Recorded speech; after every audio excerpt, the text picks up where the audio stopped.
আমি এর সর্বাত্মক শাস্তি চাই এবং আমি এটা আগামীকালকে আমি হাইকোর্টেও এটা রিড করবো ইনশাল্লাহ। আমি চাই কোনো গভর্নমেন্টের সময় যেন কেউ কখনোই গুমের শিকার না হয়। শুধু আমাকে যারা গুম করেছে আমি চাই যেন তারাও যেন কোনো সরকার তাদেরকেও যেন গুম না করে। এটা এত ভয়ঙ্কর, এত নির্মম।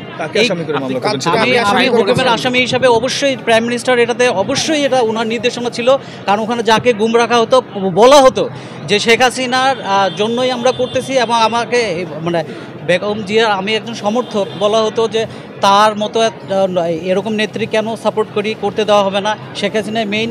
এবং শেখ হাসিনার নির্দেশে তারাই যখন আমাকে টর্চার করতো তার নাম নিয়েও বলতো, হ্যাঁ, এবং তারা সব শেখ হাসিনার একদম ঘনিষ্ঠ লোকজন, এটা বোঝা যেত। কারণ তাদের মানে এত রাগ কিসের, মানে এমন রাগ মনে হয় আমি তাদের ব্যক্তিগতভাবে কোনো আক্রোশ। তারা যখন আমাকে টর্চার করতো বিশ্বাস করেন তারা হাসাহাসি করতো, তারা খাবার খেত, হাসাহাসি করতো, উচ্চস্বরে ডিজে মিউজিক চলতো।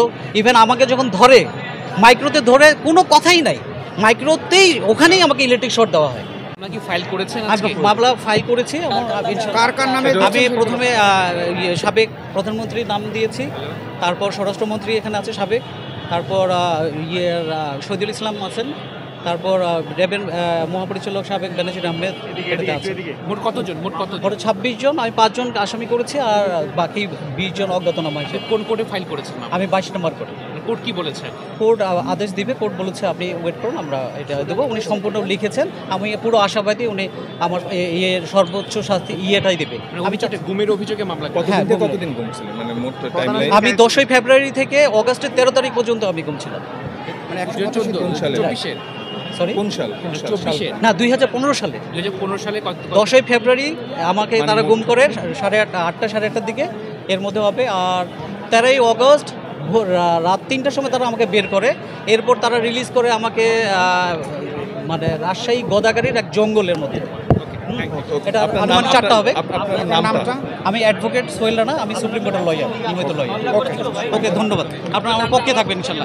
ভাই একটু শুরু থেকে বলুন। হ্যাঁ, আলহামদুলিল্লাহ। আমি মানে আজকে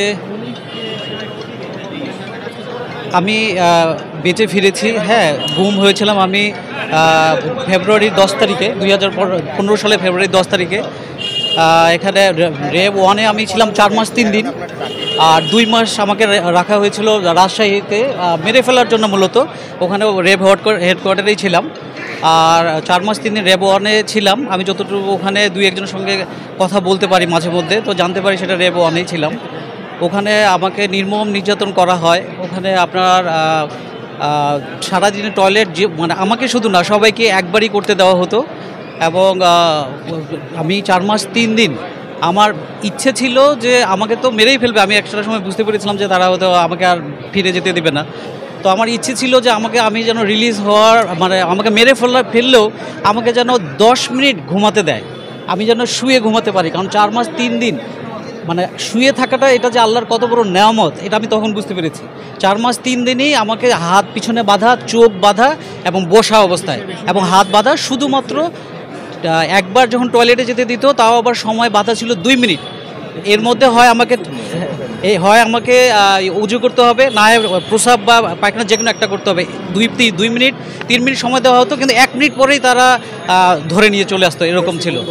তো আপনার নন স্টপ ওখানে বসে কেউ শুইতে পারে না, হাত বাঁধা পেছনে বসেই ছিলাম। আর 6 জুন আমাকে ওখান থেকে নিয়ে যাওয়া হয়, কারণ আমি প্রতিটা দিন গুনতাম, একটা দিন গুনতাম। 6 জুন আমাকে নিয়ে যাওয়া হয়, মানে 7-8 ঘন্টা জার্নি ছিল। পরে ওখানে যেয়ে আমি জানতে পারি যে এটা রাজশাহী রেব হেডকোয়ার্টার। তো ওখানে আমাকে টয়লেটে রাখা হয়েছিল।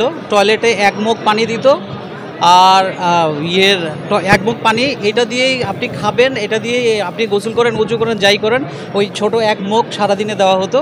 আর টয়লেটের মধ্যে রাখা হয়েছিল আপনার মোস্ট প্রবাবলি হয়তো 6-8 ফিট 4 ফিট এরকম, হ্যাঁ, শোয়া যায় না এরকম। আর টয়লেটের মতোই এটা ছিল। এই নির্মম নির্যাতন ছিল আর কি। এখন আমি আমাকে ছেড়ে দেওয়ার আগে তারা বারবার বলেছিল যে যদি আমি মিডিয়ার সামনে কথা বলি, যদি আমি প্র্যাকটিস লাইফেও ফিরি, যদি আমি এগুলো কোনো মামলার সম্মুখীন হবে মামলা করতে চাই, তাহলে তারা আমাকে এবার শেষ করে ফেলবে। আমার তখন একটা ছেলে একটা মেয়ে ছিল, তারা বলতো এবার তুমি ফ্যামিলি সহ গুম হয়ে যাবা। এটা বারবার আমাকে তারা বলছিল যে তুমি ফ্যামিলি সহ, এবার তোমার ফ্যামিলি সহ তুমি উধাও হয়ে যাবা, তুমি বলো এগুলো করবা কিনা। ইভেন আমি যেন ঢাকায়ও না থাকতে পারি, আমি যেন প্র্যাকটিসও না করতে পারি। তো যাই হোক, তখন আইনের শাসন তখন এস্টাবলিশ ছিল না। এখন আমার বিচার বিভাগের প্রতি পূর্ণ আস্থা আছে, বিধায় আমি আজকে এখানে এসছি। দিন রেপ অনে রাখা হয়েছিল এবং খুব নির্মম নির্যাতন ছিল ওখানে। ওখানে সারাদিনে আপনার একবার তারা টয়লেট করতে দিত, হ্যাঁ। এবং আমি এই 4 মাস